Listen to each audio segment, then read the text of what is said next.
following orders and moving on. Asia is next, small place, couple of people living there, maybe a little bit larger than Antarctica the last time I looked, so population-wise. And I also believe the home of many, many religions, but details aside. Welcome. Let me not spend too much time blabbering, but the panelists, let me get straight to the panel. Sophie will speak on right-wing movement in Malaysia. Marco will speak on the Supreme Court in India and religion, and Nargis Virani will be the discussant. Without further ado, 20 minutes. Sophie, the floor is yours. I might need it. Well, thanks a lot for those of you who've been brave enough to stay here late tonight. So thanks, of course, to the organizer. I'm really glad to be in Berkeley again. Thanks to Hedy again and to John. So I'm actually going to talk more about a case study in order to nurture the debate. My paper that will be online in a few weeks will actually include a bit more theoretical and conceptual discussion. So this is the outline of the talk. So I think it's quite necessary to give you a bit of background about Malaysia, because I assume that a lot of us are not really familiar with the case. And so the background is needed in order to understand the origins and challenges of the revival of ethno-nationalism in Malaysia. So the talk will have two parts, an introduction and, of course, a conclusion.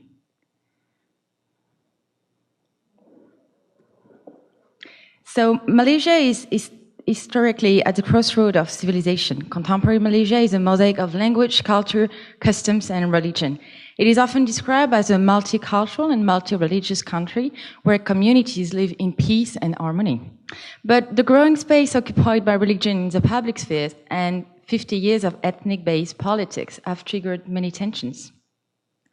So the ethnic composition of Malaysia, in fact, since the independence in 1957, Malays have been dominating the country's politics. Malaysia is a diverse country where 60% of the population is Muslim. Islam is the official religion of the federation, and where the ethnic distribution is virtually identical to the religious composition. So you can see that the largest part of the population in Malaysia is Bumiputra. I will come back on this concept later. Then you have a very important Chinese minority and then Indian. So most of the population is actually Muslim. So most of the Bumiputra are Muslim. And then we have Buddhist, Christian, and other faiths. So Malaysian society is a very divided society according to two essential parameters. Firstly, religion. Secondly, ethnicity. The difference between Muslim and non-Muslim pertains essentially to legal matters. Muslims are subjected to both Islamic and civil laws, while non-Muslims are subjected to civil laws only. Secondly, the ethnic criteria of differentiation creates two categories, Bumiputra and non-Bumiputra. Bumiputra meaning literally the son of the soil. The difference between the two concerns mostly economic privilege. Bumiputra is a virtual category with no legal basis, which includes Malay and native of Sabah and Sarawak, the states in Borneo, as well as indigenous people from the peninsula called Orang Tali. So the Bumiputra right concept follows the adage first come, first served. Bumiputra are seen as the first inhabitants of the territory and are considered to be entitled to a bigger share of resource. Since Malaysian independence, Malays and the native of Sabah and Sarawak have a special status regarding public services, education, land ownership, property acquisition, and business, as well as state leadership position, as stipulated by the National Constitution. Adding to this, the successive economic policies of affirmative action started in the 70s, Bumiputra have enjoyed advantages in getting government position, university admittance, loans, investment shares, and public contract. Malaysia is actually one of the rare cases where affirmative action is directed to the majority. So to sum up, if Malaysians are unified under the banner of their citizenship, they are institutionally and constitutionally segregated. Each ethnic community has its own vernacular school, Chinese, Indian, and Malay, its own religion, Christian, Hindu, Muslim, Taoist, etc., and its own laws, Islamic or secular, or civil. The political landscape follows this pattern, and most political parties are ethnic-based. The UMNO represent the Malays, the MCA represent the Chinese, the MIC represent the Indian, and then we have a lot of other parties that would represent the indigenous population. So the impossibility of establishing a consensus over Malaysian identity has resulted in a polarization of ethnic and religious communities. The current tension between ethno-religious groups in Malaysia have been present since the independence of the country, leading to several racial riots and race-related violence over the years. In 64, 69, 2001, 2007, and 2010. So we can see that there's been an increase actually in race-related violence since 2001. So we are slowly going to the first part of my talk.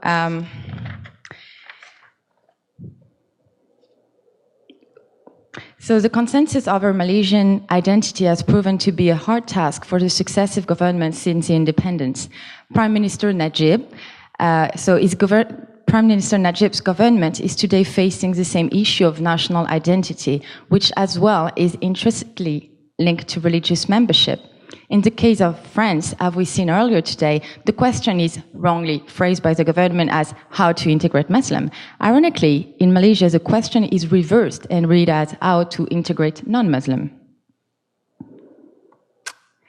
So the question is to which extent a government is able and allowed to influence and even shape the idea of national identity.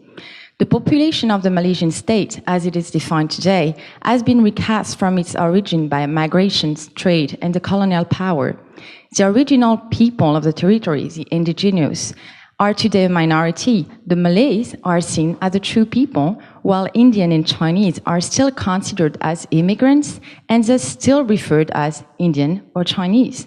In fact, Najib's government did not intend to step into the national identity debate. Neither it tried to define or redefine Malaysian identity, but instead chose a cosmetic community rebinding strategy. Launched in 2009, One Malaysia campaign reaffirmed the beauty in its most naive sense of Malaysian diversity and unity. So here you have a few logos of the One Malaysia campaign was started in 2009. So the man that you see on the picture raising his finger to make a one is the Prime Minister Najib. And then on the bottom right of the slide, you can see the image of the launch of the campaign. So that was, in 2009, it was in the biggest place in the center of the city called Merdeka Square. And the government organized a gigantic multicultural, multiracial, and multi-religious session of aerobic with the Prime Minister and his wife. So actually you can see that the lady, slightly overweight in the front, who is wearing a blue t-shirt, is the wife of the Prime Minister. So the campaign has several far-fetched sub-campaigns, including Formula One Malaysia and One Toilet. So, first we're going to play the Malaysia, the hymn. Well, we'll pass on the hymn. If you're really interested, I can show it to you later. So, to go back on the sub-campaigns, so Satu Tandas, or translated as One Toilet, was one of the sub-campaigns organized in the One Malaysia campaign. So it's very relevant for us academics. So the One Tandas, One Toilet concept is actually to bring professor and student closer as a united nation. So in university and schools, they promoted the idea of having common toilets for professor and student. So as you can see here, this picture was actually taken from the website of one of the prominent bloggers in Malaysia. So you can see Murid, meaning student, Cikgu is professor, and Guru Besar is the director of the school. So this is a united One Malaysia, One Toilet. So a year later, in a recent poll organized by Merdeka Center, very famous poll center, which is quite objective, from January to April 2010, that is to say about a year later, after the campaign was launched, 46% of the people interviewed affirmed that the concept of One Malaysia introduced by the government was a political agenda to win non-Malay votes.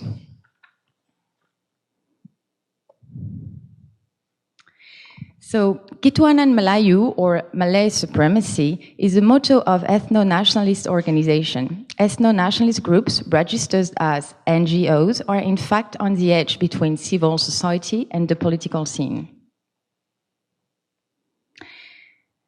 Religion and identity are used as axiom of ralliement of the movement, which aims at securing political power and economic privilege for the Malay. Ethno-nationalist groups act as right-wing lobby or pressure group, seizing the emotion of their counterpart to awaken ethno-nationalist feelings through a tactic of media coup. The media coup strategy can be seen as a way to attract media attention by organizing bankable events or releasing powerful or shocking statements. This strategy is particularly observed in the context of religious controversy related to religious freedom and election. Both offer a virtual space of public debate through which those groups express their discourse, influencing both political parties, including the ruling party, and constituencies. So the main factor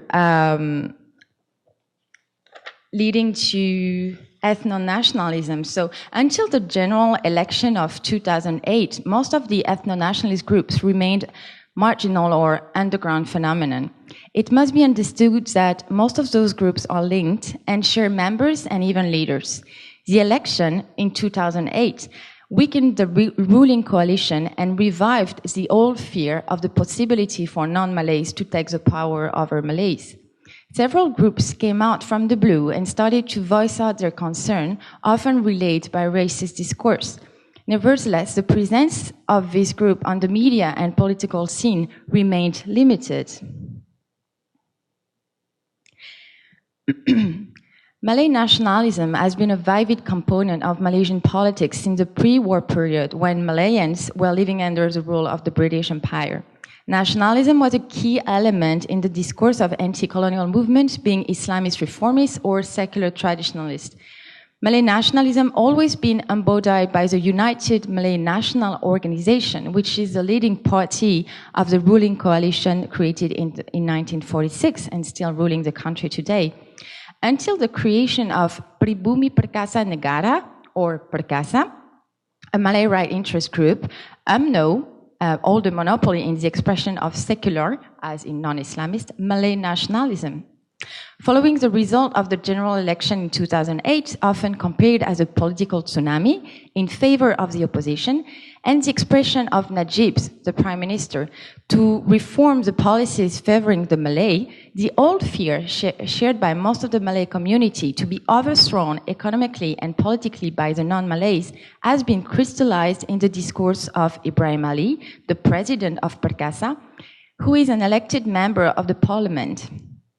This non-governmental organization, yet alternatively supported or criticized since its creation by the former minister Mahathir, who is actually the organization patron, has given a new face to Malay nationalism. Perkasa is not the first ethno-nationalist NGO, but remains the most visible and active on the political scene. Perkasa is not a mainstream Malay or Muslim organization, and in fact seems to push further to the extreme the discourse that was until now promoted mostly by UMNO. Perkasa rhetoric concentrates on two main axes: the defense of the Malay rights and religion. Perkasa is a newcomer in the Malaysian public sphere, yet the biggest Malay NGO, claiming 300,000 members. This organization counts numerous PEKIDA members. So I showed you the logo earlier. It's the underground ethno-nationalist organization and one of the oldest one. And so the PEKIDA member who joined Perkasa actually did it with the premise of a more political and public involvement. And it's because most of them were really frustrated to actually belong to an underground organization. So they decided to join Perkasa in order to get more public action. And other people who decided to join Perkasa were actually former or current disillusioned UMNO members. Percasa's strategy aims at countering the political and economical reforms initiated by Najib, which, according to the organization, challenge Malay supremacy, their economic privileges, their identity, and their religion. Perkasa encourages social and political upheaval, and non-Malay parties are calling for its ban. But the government seems reluctant to take action against the organization for fear of losing Malay votes. And in fact, the organization seems to benefit from the support of the most right-wing elements of the ruling party. So in the picture you see here, you have the inaugural Perkasa General Meeting. That was in 2010, so a year after its creation. You can see on the left side of the picture, Mahathir, who's been the Prime Minister of Malaysia for more than 20 years and leader of UMNO. And on the right, you can see Ibrahim Halli, who is currently the president of Perkasa. He's holding in his hand what we call a kris, which is a symbol of a very strong symbol of the Malay identity. And next to this picture, you can see the organization logo, which features actually three colors, red, green, and yellow. Yellow actually represents the royalty in Malaysia. So ethno-nationalists actually all swear allegiance to the royal family and the king. Then, of course, the green color for Islam and the red color, well, according to them, has many meanings, but it was never really clear to me. So, Vox Perkasa, Vox Populi. The question is to know whether Perkasa is really embodying today the voices of the majority of the Malay in Malaysia. The rise of Perkasa and other ethno-nationalist groups is emphasizing decisiveness over the concept of a current Malaysian nation and identity, revealing the shortcomings of the Malaysian system of governance and nailing down its ambiguities. In fact, it seems that today the government majority has been hijacked by the right-wing lobby and struggle in restoring credibility and trust within the non-Malay constituencies. It is challenging the ruling party and reshaping the boundaries of religious and political pluralism in Malaysia by its attempt to outcast the secular, non-Muslim and non-Malay voices. It is too early to determine now the real impact of Perkasa in the long run, and if truly the organization represents the voice of a majority of Malays. But it seems that the organization holds a strong basis in both rural and urban constituencies. The coming general election will certainly bring crucial elements to the analysis. Thank you.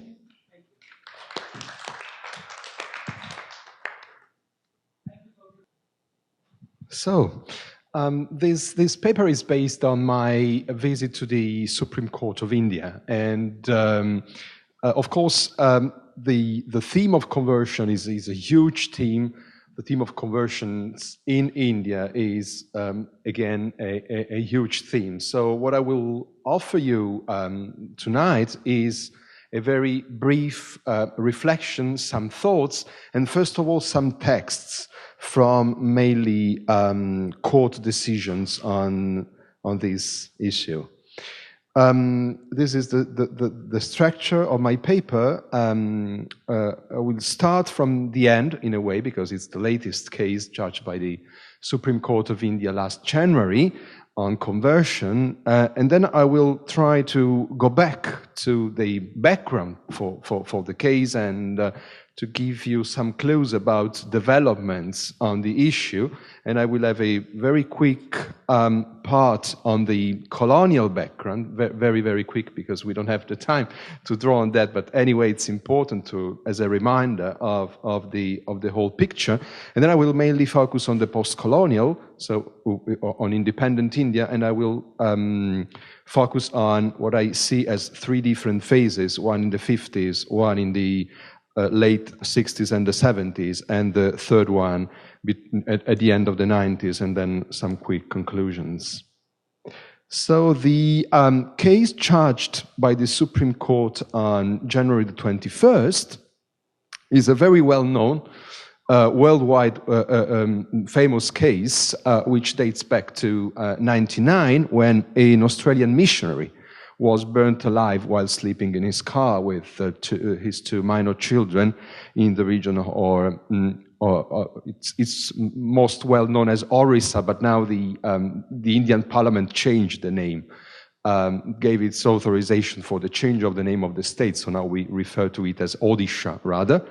But this case was first charged by the High Court, and the culprit was convicted. But the case went up to the Supreme Court on whether this life sentence was appropriate or not. And in the decision given by the Supreme Court, where the Supreme Court upheld the decision given by the High Court and confirmed the life sentence, we found two paragraphs which were quite surprising, and I will read them with you. The first one is paragraph 43. Though Graham Staines and his two minor sons were burned to death while they were sleeping inside a station wagon at Manoharpur, the intention was to teach a lesson to Graham Staines about his religious activities, namely converting poor tribals to Christianity. And one could ask whether there was a need for the court to precise that this murder was purported on this with this agenda of teaching a lesson, and whether this was the appropriate way of wording such an action. Paragraph 47 dealt with the issue of conversion as such, and said it's undisputed that there is no justification for interfering in someone's belief by way of use of force, provocation, conversion, incitement, or upon a flawed premise that one religion is better than the other. So this part of there was a two judges bench, and this opinion was drafted by Justice Sathasivam, and this is his photo. And what happened immediately after the decision was that there were protests. And in particular, The Hindu, which is a very important daily newspaper, published a letter on 2 days after the decision, published a piece, actually, a column, reporting about a letter signed by members of the civil society, and in particular signed by the chief editors of the most important Indian newspapers. And in this, the content of this letter of protest is: leading editors, media groups, and civil society members from across the country have signed a statement taking strong exception to the Supreme Court's observation that the killers intended to teach the Australian missionary a lesson for preaching and practicing conversion. Arguing that the remarks were gratuitous, unconstitutional, and went against the freedom of faith guaranteed by the Constitution, the signatories asked that they be expunged. The signatories said the Supreme Court and other judicial forums were secular India's last hope to preserve constitutional guarantees given to religious minorities and other marginalized groups. And I personally hold the story of how this statement was built and reported in the press by a conversation with the chief editor of The Hindu, Siddharth Varadarajan. Surprisingly enough, 2 days later, on January the 25th, the decision was redrafted, was officially redrafted. So the actual official version of the decision has changed, and it's been changed thanks to the pressure of the press. And how was it changed? If you remember the two paragraphs I mentioned before, there was a paragraph about teaching a lesson. That paragraph has disappeared, and it's been replaced by the present paragraph 43. Life sentence awarded by the High Court need not be enhanced, because there was a perspective of applying a death penalty, rather. And paragraph 47, which, as you remember, had this lengthy description of unacceptable conversion and so on, has been reduced to the following: there is no justification for interfering in someone's religious belief by any means. So we have still the problem is there. slightly differently drafted. In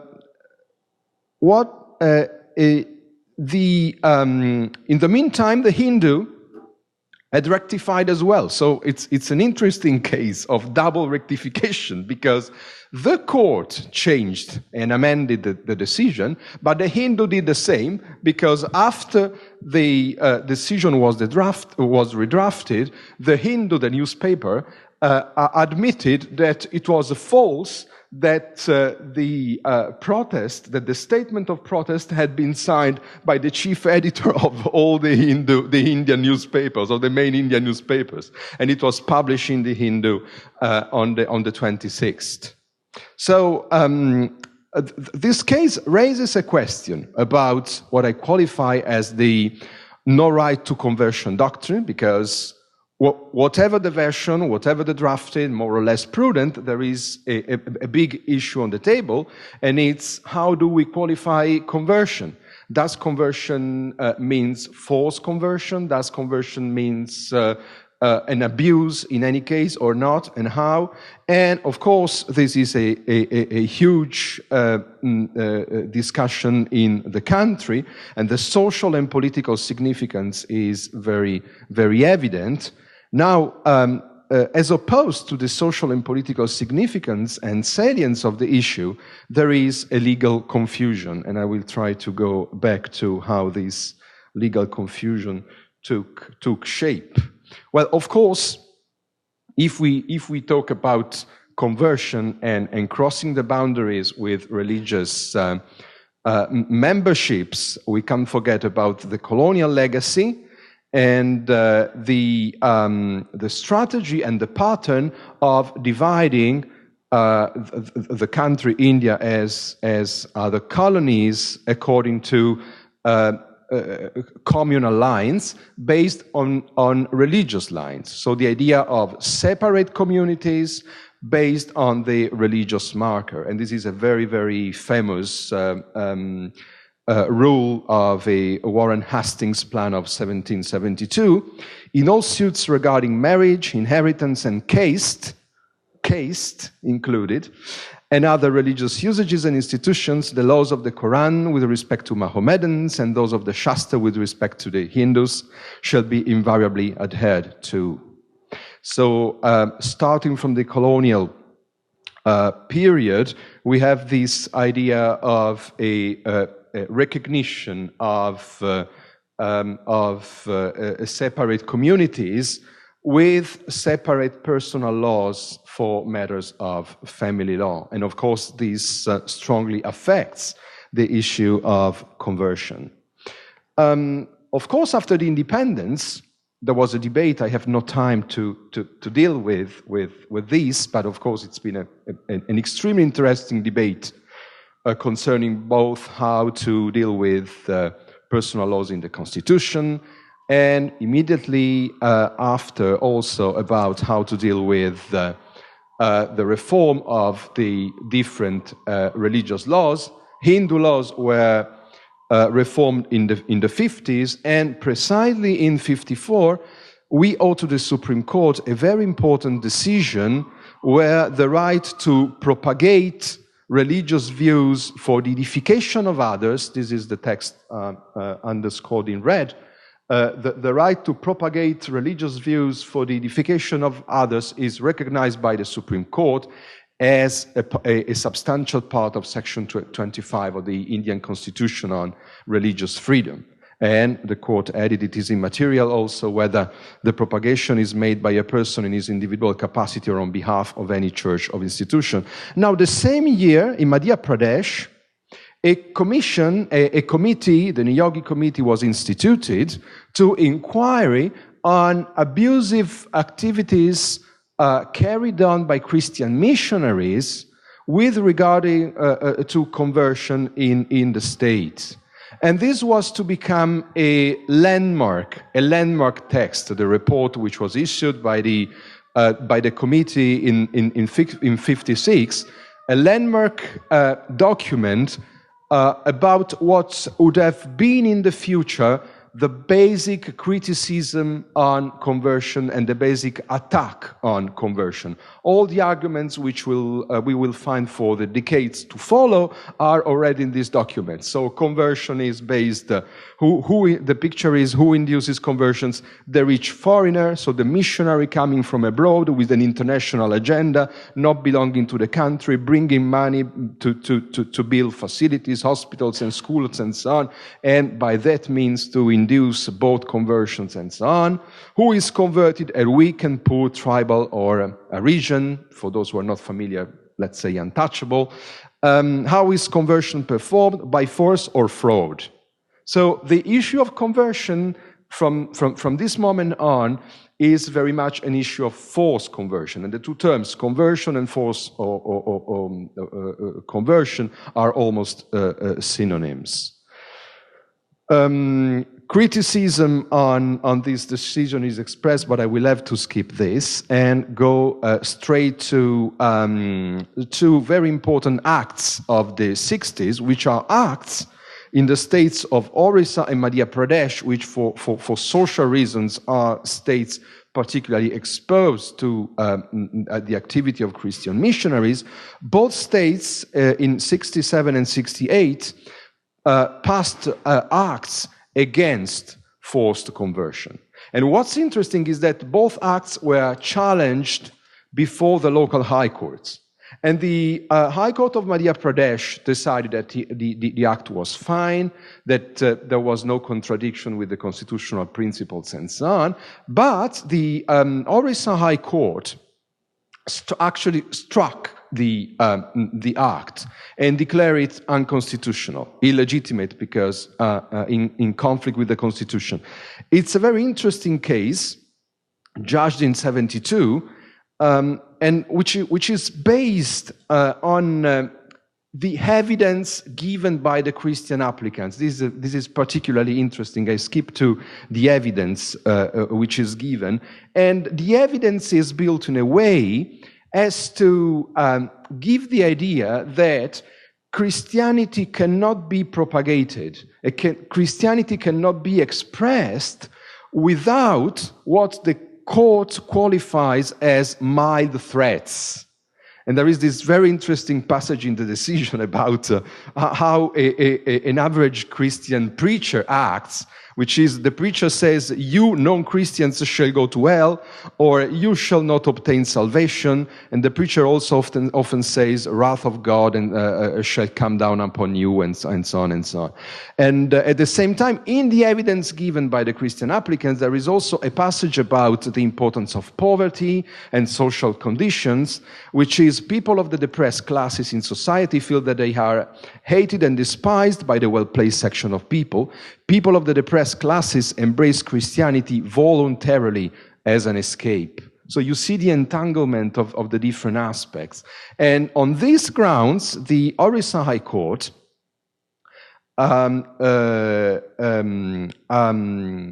allows the appeal on the ground precisely that if you have to grant freedom of religion and freedom to propagate religion to Christians, you have to include the right to conversion. So this is the actual framing of the court. The true scope of the guarantee under Article 25 of the Constitution must be taken to extend to propagate religion as a necessary corollary of this proposition. Conversion into one's own religion has to be included in the right, so far as the Christian citizen is concerned. So, as I told you, the Madhya Pradesh High Court takes a completely different position. Precisely in the name of the equality of all religions, you can't admit a specific treatment for Christians.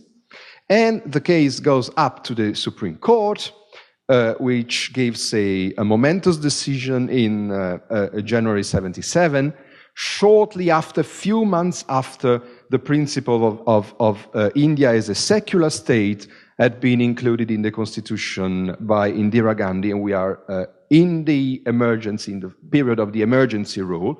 In this decision, Justice Ajit Nath Rai, who was a very controversial justice, appointed directly by Indira Gandhi against the Indian judiciary, so a very particular character himself, writes, Religious freedom does not imply the right to convert another person to one's own religion, but to transmit or spread one's religion by an exposition of its tenets. What is freedom for one is freedom for the other in equal measure, and there can therefore be no such thing as a fundamental right to convert any person to one's own religion. And you see the entanglement of the different political and social aspects and the confusion. Okay, and the confusion in the legal arguments, because it's extremely difficult to clarify here, what do you mean by right to convert?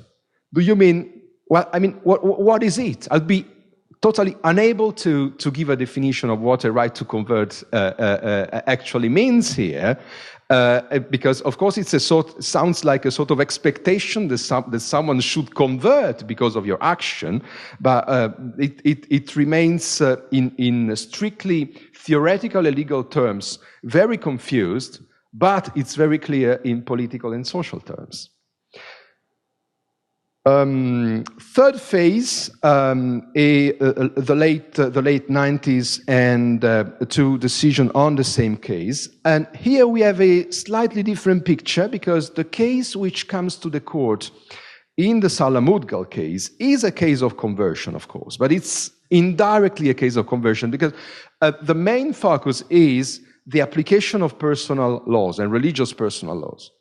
The relevant case is about an husband who is not entitled to divorce his wife under Hindu law, because there is no ground. Divorce exists, but there is no ground to divorce a wife. So what did he do? He converted to Islam. And he took another wife under Muslim law. And this was not new at all. There is a whole line of cases extremely interesting going back, including English people in the 19th century doing the same. I found very interesting cases on that. But here, and I owe to Justice Kuldeep Singh, I had a very interesting personal conversation with this judge who put forward his very strong University of London education in the 50s, by the way, which is another interesting aspect. And the court gave a very, very strong decision on you can't use conversion simply to shift to one personal law to another. And so this is the passage: errant Hindu husband embraces Islam to circumvent the provisions of the Hindu law and to escape from penal consequences. And here, this is already a part of the Muslim stigmatization and the Muslim targeting, which somehow belongs to the Indian picture, and which is from the mid-80s on, very much an issue on personal laws. From the 80s on, we see the issue of religious personal laws as an issue which arises tensions amongst the Muslim and the Hindu communities. And again, in 2000, on the appeal to the same case, this very strong assertion by Justice Syed Ahmad: religion is not a commodity to be exploited. So in a way here, conversion is not accepted on the ground that conversion gives you access to a different legal treatment, and that through this legal treatment, some rights, and especially women's rights, are not protected anymore. So my conclusion is that, as you see, it's extremely difficult to make sense in theoretical terms. So at least for me, it's extremely difficult to make sense of this development in clear theoretical terms. Though of course there's a very interesting literature and much can be said. What I would like to say, if we look at what is behind this latest rectification of the drafting of the decision in the Staines case, is that we have first all the problematic implications of conversion in colonial and post-colonial India, and I would rather point on the continuity, in a way, between colonial and post-colonial India, and second, the court's interaction with the changing social context by means of, I would add, confused legal arguments. Thank you.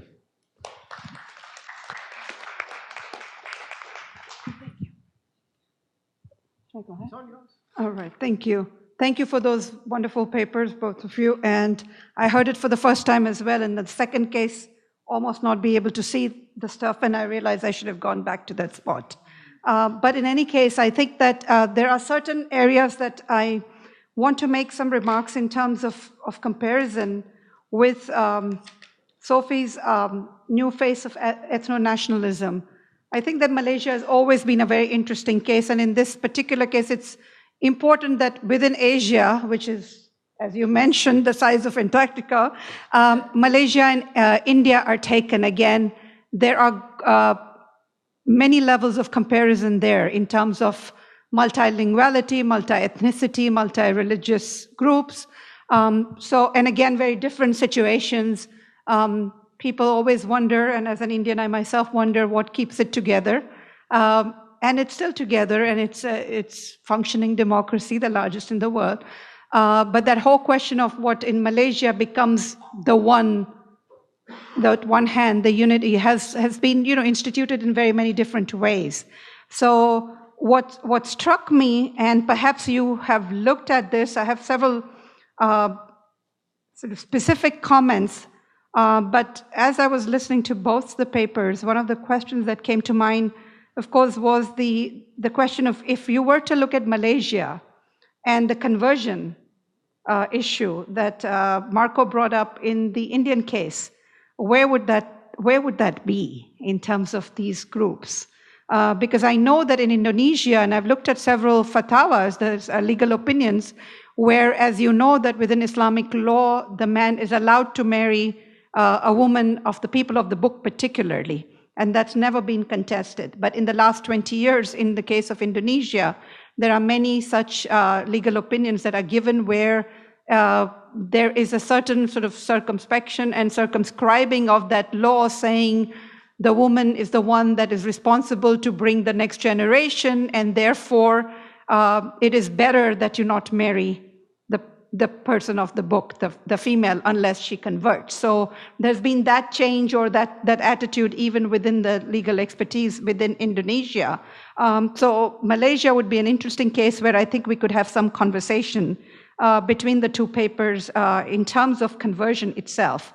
Of course, I was struck by the logo itself and the colors of the logo and the fact that I'm assuming Perkasa is light. Right? It means light in Malay? Yeah, so I'm going by the Sanskrit words, and all of those words had so much, Bhumi, you have Pribhumi and Prakasha and Negara, right? All of these things. Obviously, the land and light, and the fact that this particular organization takes the motive of light is an extremely important one, I think, and that needs to be looked at in terms of its efficacy, because you ended with that conclusion about the voice of Prakasa being, is it the voice of the populace? And it certainly seems to have a widespread appeal. And obviously the images were very strong for me in terms of looking at that widespread appeal. But also, again, and Marco, you ended your paper with the theoretical formulation. I'm sure you've seen tons of it, but as soon as Sophie started and as soon as you started your paper, I couldn't help but think of Arjun Appadurai's work on the fear of numbers. And in both these cases now, so I don't know, you've got a trajectory going from colonial to post-colonial phases. And within that post-colonial, particularly the third phase, I think that Arjun Appadurai's work would be extremely useful, where you have this extremely sort of almost paradoxical situation where the majority is always threatened by the minority. Right? It's the other way. So in most other cases, we're talking about the minority rights, but several of the examples that we have seen, whether it's France and Italy and all of the others, I think that observation written in the 90s about a different phase with the majority now being threatened. So in the case of India, it is the Hindutva movement. And the idea that although there is a Muslim minority, which is a huge, as you know, it runs into 150 million, but still a minority of 10 to 12%, maximum 15% of the country's population, still poses a very different kind of threat. Within that threat, that last case of conversion as not seen, as a convenience, but also being used in your observation for Muslim bashing or picking that up as the law that allows or compromises women's rights. Because in the 80s, you had the Shahbanu case, and I'm sure you're aware of that as well, which was highly touted, and it was Rajiv Gandhi's time, if I'm not mistaken, where the political parties were highly divided. So I think that within the colonial phase, it's really important that you bring up this landmark Hastings decision where every community in that census is forced to put themselves into a certain category, a certain religious category, which was unheard of, unexperienced within the Muslim context, because people often, several converted communities, the one that I know well enough was several converted communities from local castes to Muslims, and Sufi groups particularly, were forced to identify themselves as either Hindu or Muslim. And that was a very difficult task, even in present day practices, despite the Hindutva, despite the fundamentalism on both sides, for several groups to identify themselves one or the other, because in terms of practices and particularly shrines, they are commonly shared and commonly visited. Hajeli in Bombay to the Ajmer Sharif. So that, I think, in terms of the colonial times, it's an important point to bring up in terms of identification. Later, as you show in several of the others, the conversion. So in the colonial period, what would be, my question is, and I know better in the Middle East, particularly in Lebanon, for example, the missionary movement obviously was fraught with problems. In the colonial times, it was clearly the case that the colonial powers were Christian, and so the Christian missionaries didn't just come with the money from outside, but also had the backing in some ways, right from starting with the East India Company to that period. And that's very different from now very established educational institutions. And most of the best schools in India to this day are the missionary-run schools. And whether that conversion now falls particularly in the phase 2 and phase 3 of your paper into more of this, the categorization and the rise of the minority voice, but also what I hate to call it, but fundamentalists or more literalist movements that are coming in. So clearly, I think that, so what struck me, and this might be a completely sort of flippant connection, but it was interesting that now in Malaysia, the language of, or in Madhya Pradesh, in the phase 1, the language of conversion by force was something that was used that was not appropriate. And it struck me that the same discourse about hijab by force is not acceptable. And so that idea of exercising volition or will into this is being used continuously by courts in different forms. And I thought that was interesting in itself. And in the case of ethno-nationalism, Sophie, I thought that why you call it ethno-nationalism, would it be possible to push you into thinking about this also as what the earlier panel increasingly brought up, the whole question about religio, sort of religious symbols turning into nationalizing and nationalization symbols? Where would Malaysia stand in that? Because you clearly stayed away from on the one hand, you concentrated more on the ethnic side. You mentioned the different religions as well that coincide in some ways with the Bhumiputra being the rational, the religious side. So within that, would you be able to look at perhaps the question of where do they intersect, the ethno-nationalism and the religio-nationalism, particularly in terms of that symbolic logo form? And I'm going to stop here and allow people to ask questions perhaps, and then have... One question. I was just struck in Marco's presentation that judgment that was a kind of a semi-fake judgment, then a kind of a fake protest that then got fixed altogether. That's kind of unusual. I mean, I thought it was very interesting how that happened, that the judges wrote that thing in so much detail, expressing themselves, right, about and then the protest in the Hindu newspaper and all the editors, and then they do some editing work and reduce the judgment to 2 sentences in each paragraph. And the Hindu does this thing and recants himself and said, no one signed. It's kind of a fake process. But I thought in the early period, most of the kind of questions and issues that were raised by the court cases was in terms of Christianity, but the same kind of objections can be raised against Islam too. But they're not, that's a separate problem. But let you. But that was a master move on the part of Hindus to do that. Right. It was obviously a media Yes. pressure, right? Yeah. They obviously did. Okay. So, Sophie and then Marco.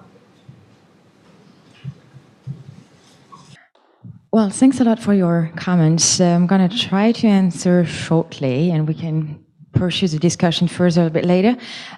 So regarding the conversion issue, actually 2 months ago in Florence, I did a presentation on conversion and controversies in Malaysia. So this was the exact topic for my master. I was working on the debate on apostasy in Malaysia. So actually, my research is on Islamist and ethno-nationalist group. Thanks for raising the question on the concept of either using ethno-nationalism or religious nationalism. I don't know. To be honest with you, I've been myself struggling with those concepts, and I'm still not quite sure which one would fit better the situation. So we definitely can talk about that later. So in my research, I show that the governance of religious minority and the legal ambiguities regarding freedom of religion are the sources of major religious controversies that are actually fed by those groups and by Islamist groups at the same time. It's interesting to note that ethno-nationalist groups, which are not seen as Islamist, again, create a common front with Islamists when it comes to religious controversies and the defense of Islam. Again, they're not pushing for an Islamist agenda, so we can see them in a way as religious but secular defender of Islam. The perception of a religious threat enhanced by proselytism, and I'm more talking about, of course, Christian proselytism and evangelist and charismatic group in Malaysia, plays a very important role in the rise of those groups. And it explains as well the reason why they have such an echo in the Malay constituencies. The fear of Christianization, I think, has been present over centuries, right, in Muslim mind, as well as the fear of Islamization for Christians. And today, there have been more and more religious controversies since actually the transition from Mahathir to Abdullah Badawi, because of the democratization process and a stronger civil society, etc. So then this democratization led to more religious controversies and a more visible proselytism in different areas in Malaysia.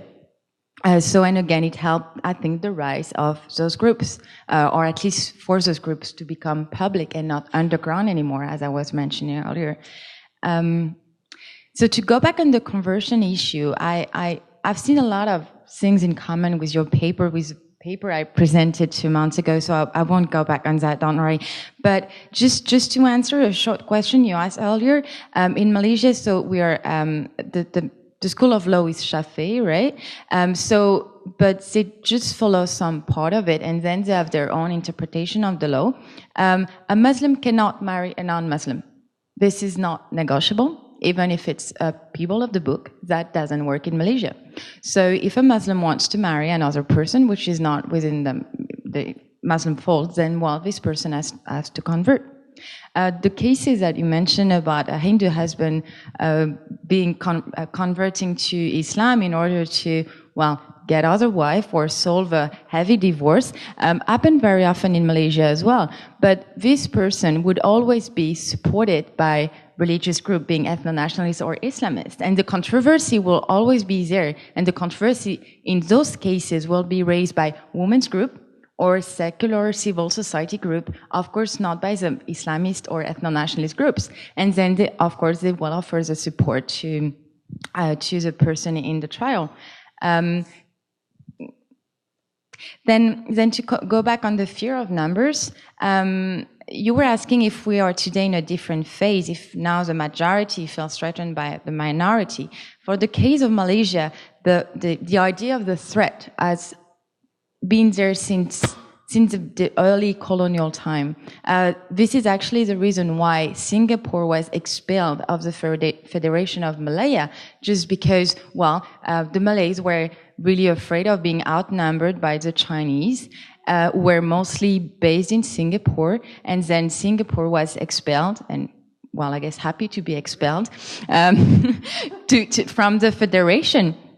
And today, this group Perkasa is claiming that the Malay in Singapore are being exploited and very badly treated by the Chinese, while the Malays in Singapore actually voiced out the fact that they were really happy to be in Singapore and they were no means they want to go back to Malaysia. So I think I'll stop here, and I'll be happy to talk with you a bit later and give the voice to my colleague. Thank you. Thank you. Briefly, again on the Staines decision, if you look at the way it's been redrafted, it's quite evident to me that it's cosmetic, because it's still hanging there in a way. The idea that there was a reason to, they went too far, of course, and they've been convicted, but there was a social and political reason too. It made sense in a way. And that, in a way, that kind of activity is politically unacceptable if it can be declared legally unacceptable, and thanks to the anti-conversion laws in the different states, to some extent it is possible to sanction it legally, it's certainly sanctioned politically. And in this conflict between the journalists and the Supreme Court, the other very interesting point is that this is very much elite. This is a conflict in the elite.